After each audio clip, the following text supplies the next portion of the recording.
Could a strange substance found by a southwest Arkansas man be part of a government test? Well, that's the question at the heart of a phenomenon called chemtrails, now getting widespread attention. Well, tonight, KSLA News 12 investigation reporter Jeff Farrell shows us the results of testing we had done about what's in our skies. It seemed like some mornings it was just crisscrossing the whole sky. It was just like a giant checkerboard. Bill Nichols snapped several photos of the strange clouds from his home in Stamps, Arkansas. They begin as normal contrails from a jet engine, but do not fade away like a normal contrail. Soon after, he saw particles in the air. You know, because we'd see it drop to the ground in a haze. Nichols then noticed the material collecting on the ground. This is water and stuff that I collected in bowls. I had it set out in my backyard on my dad's pickup truck. KSLA News 12 had the sample tested at a lab. The results? A high level of barium, 6.8 parts per million, more than 3 times the toxic level set by the EPA. Armed with these lab results about the high levels of barium found in our sample, we decided to contact the Louisiana Department of Environmental Quality. They told us that yes, these levels are very unusual, but at the same time they added the caveat that proving the source is a whole other matter. Barium is a hallmark of other chemtrail testing, which even attracted attention from a Los Angeles TV station. There's already no shortage of unclassified weather modification programs by the government. But those who fear chemtrails could be secret biological or chemical testing on the public point to the 1977 Senate hearings in particular, which confirmed 239 populated areas had been contaminated with biological agents between 1949 and 1969. Later, the 1994 Rockefeller Report concluded hundreds of thousands of military personnel were also subjected to secret biological experiments over the last 60 years. But could secret testing be underway yet again? I'd rather it be something inert and benign, something that's, not causing any damage, but I'd like to know what it is. KSLA News 12 discovered chemtrails are even mentioned by name in the initial draft of House Bill 2977 back in 2001 under the Space Preservation Act. But the military denies any such program exists. Jeff Farrell, KSLA News 12 reporting. And, it turns out until 9 years ago, the government had the right under U.S. law to conduct secret testing on the American public under specific conditions. Only a public outcry repealed. Hi guys, just want to go through a couple of points which I came across researching lots of chemtrail information. I got sidetracked on the Morgellons disease and the relationship to chemtrails. And what I found is the fibres that are coming out of the Morgellons victims are very similar to those of chemtrails. I then also came across a range of patents, and the patents seem to show a range of ways to produce efficiently these polymer fibres which are coming out from the sky. Now, another thing that's also come from Morgellons sufferers are these little nanobots. We have fibres from the chemtrails which are very similar to what's being found in Morgellons sufferers. The blue polymer fibres and the other colours that are coming out of their skin. We also have these nanobots or some kind of nanotechnology associated with the Morgellons sufferers, which is coming through their lesions. Is it possible that these nanobots are a most efficient way of producing the nanofibres which are used in the chemtrails, because they'd have to use masses of it for the amount of spraying that they're doing, and they've either accidentally or purposely released these nanobots onto an unsuspecting population.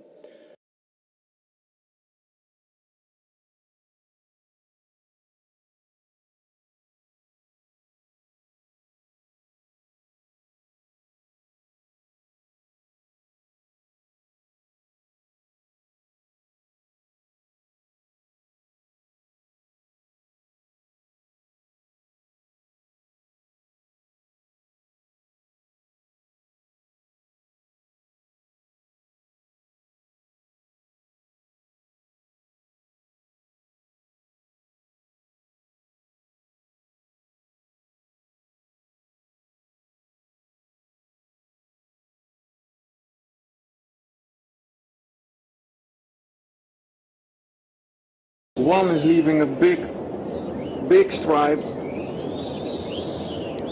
and ahead is a smaller plane with just a normal contrail. It vanished after a few seconds.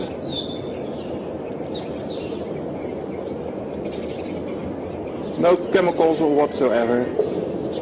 And then it's followed by this plane at the same height with a completely other trail, a chemtrail.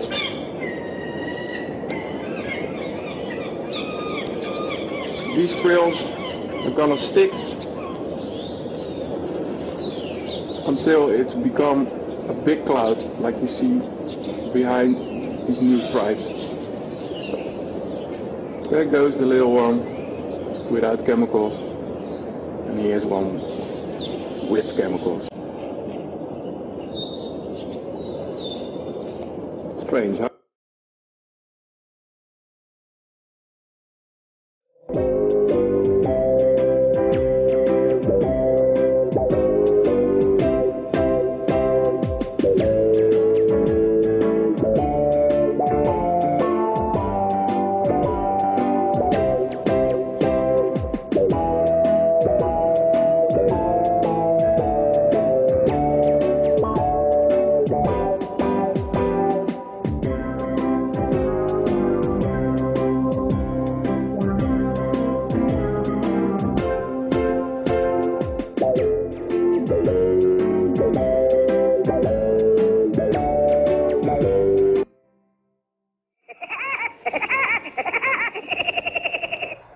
Wow, that is so far-fetched. It must be a big conspiracy.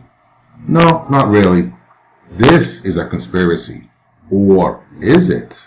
I don't think so. In this image, you're going to see a regular chem plane trail. With one difference. Notice the white orb in the nose of the plane as it moves down back towards the tail. Is that sun reflection? It might be, but more than likely it's not, because the orb's very specific. Notice the plane as it goes through the cloud. The plane all of a sudden disappears, but the chemtrail itself is still going forth. How is that possible? Oh my god, let's switch to infrared and see if we can come up with a solution. Inverted, there is no plane. The plane is transparent. That is because it is not a plane. It is simple. It is a hologram.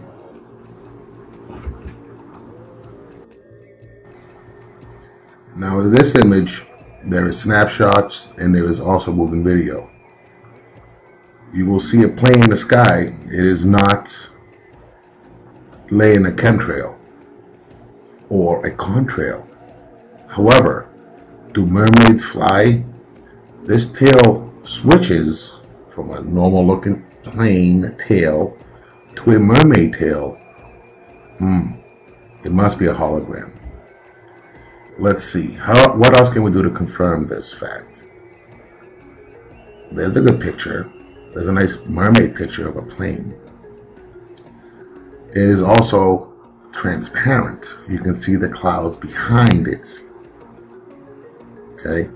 Slow motion for you to pick it up on the details. This was captured using the video camera and put through. Oh, look at that. More transparency. It's a real plane flying up there, believe me. Sure it is.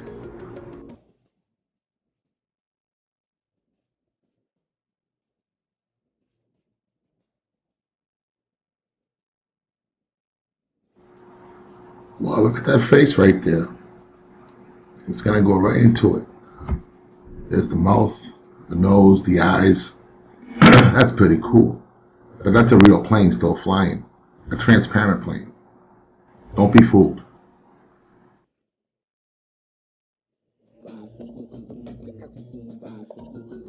Okay, here is another example. You see the plane flying into the cloud. Okay? Oh, by the way, it has a mermaid tail. As you can see it changing here, frame by frame. Now this plane goes into the cloud. Okay? You expect to see a plane come back out, right? Right. That would be the logical answer. Instead, we have this little bright, shining light that many of us call orbs. That's not normal. Where did that mermaid tail plane go? Did it disappear?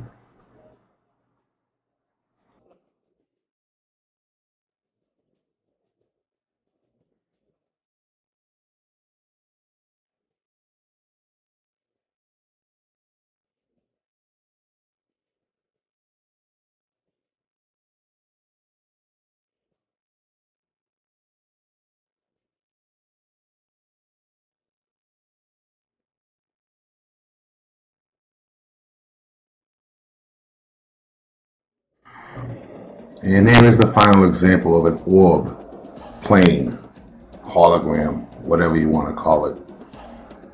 The sun is reflecting from the top. Why is this light coming from the bottom of the plane? It looks like it's coming from the bottom of the tail. Well, it's kind of hard to tell. But nevertheless, it is a strange reflection. Okay? That's the final example. Besides spreading Morgellons and other unknowns, why are they really doing this?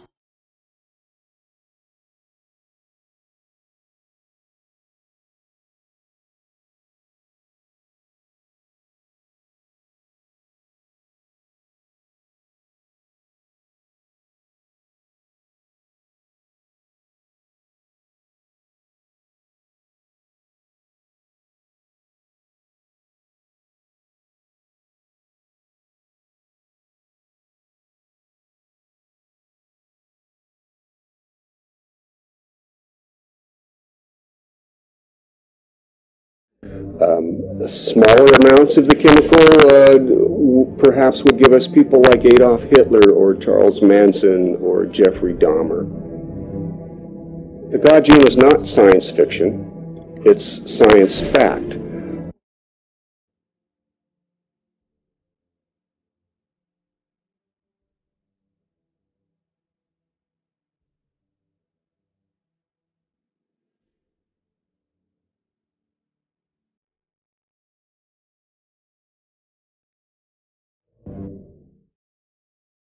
Excuse me, on the left over here, we have individuals who are religious fundamentalists, religious fanatics, and this is the expression, RT-PCR, real-time PCR expression of the VMAT2 gene. Over here, we have individuals. So let me complete. So over here, we have individuals who are not particularly fundamentalist, not particularly religious, and you can see there's a much reduced expression of this particular gene, the VMAT2 gene. Another evidence that supports our hypothesis for the development of this approach.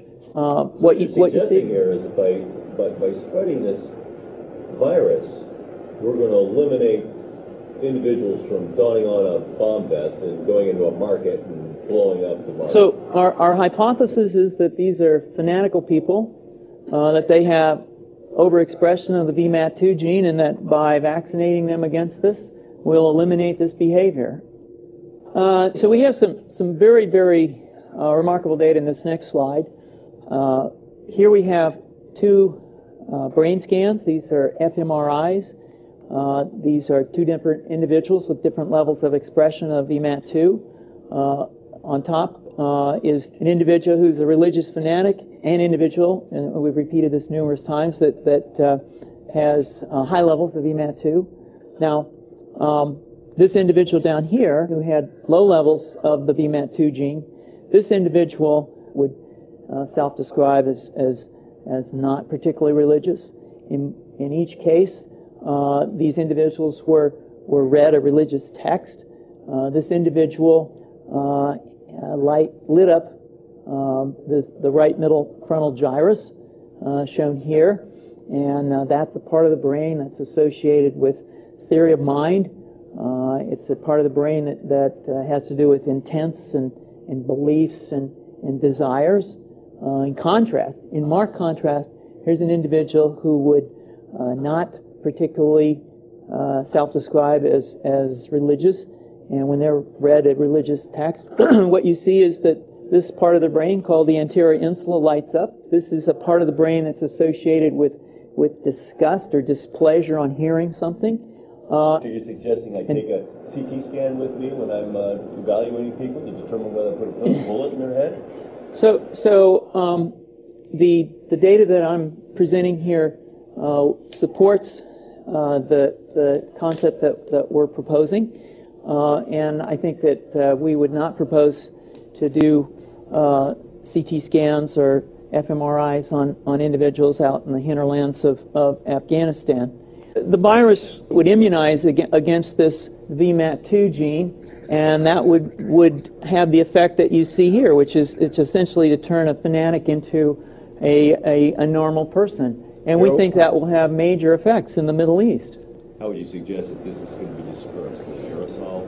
Well, so the present plan and the tests that we've done so far have used respiratory viruses such as flu or rhinoviruses, and we believe that that's a satisfactory way to get the exposure of the largest part of the population. Most of us, of course, have been exposed to both of those viruses, and we're quite confident that this will be a very successful approach.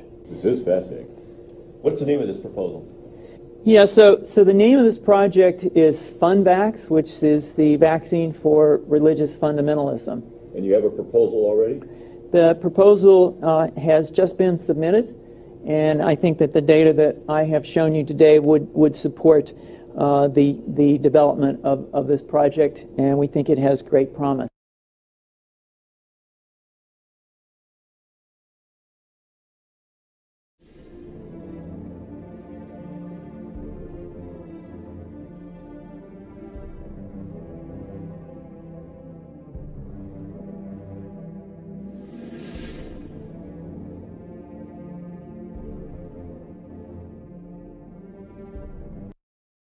Both dimethyltryptamine and VM82 are produced naturally in the pineal gland. So what is the pineal gland? It is a gland about the size of a pea located directly in the middle of your head. It is called the pineal gland because it resembles a tiny pine cone. This powerful gland is believed to be the seat of our soul and the gateway to the universe and higher realms. Because its structure is remarkably similar to an eyeball, it is often referred to as the third eye or the mind's eye. And it actually has a lens, cornea and retina. Why has it been ignored and given so little mainstream attention? Well, because it's our power source, and the ruling powers that be know this. Medical science refers to the pineal gland as the atrophied third eye. By the age of 12, it is already calcified and hardened, and by adulthood, it is dormant and atrophied through lack of use. Ask yourself a simple question next time you look up into the sky. Really take a look at every cloud. If you see a plane leaving a very long trail, it probably contains some sort of chemical aimed specifically towards you. Thank you for viewing. As always, links are listed in the description. Please rate, share, and subscribe. Have a great day.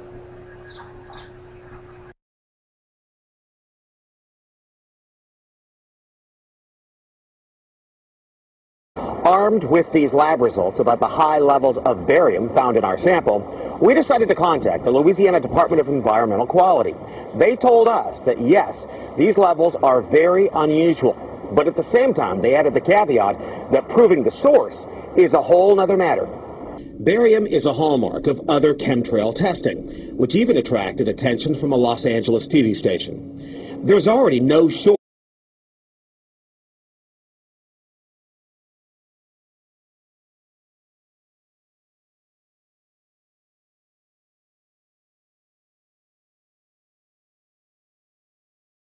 Could a strange substance found by a southwest Arkansas man be part of a government test?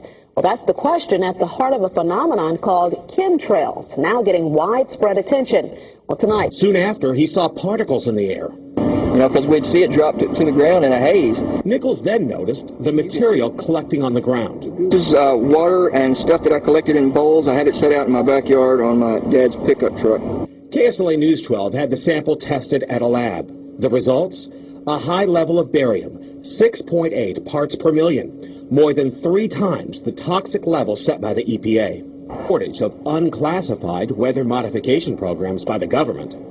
But those who fear chemtrails could be secret biological or chemical testing on the public point to the 1977 Senate hearings in particular, which confirmed 239 populated areas had been contaminated with biological agents between 1949 and 1969. Later, the 1990... KSLA News 12 investigation reporter Jeff Farrell shows us the results of testing we had done about what's in our skies. It seemed like some mornings it was just crisscrossing the whole sky. It was just like a giant checkerboard. Bill Nichols snapped several photos of the strange clouds from his home in Stamps, Arkansas. They begin as normal contrails from a jet engine, but do not fade away like a normal contrail.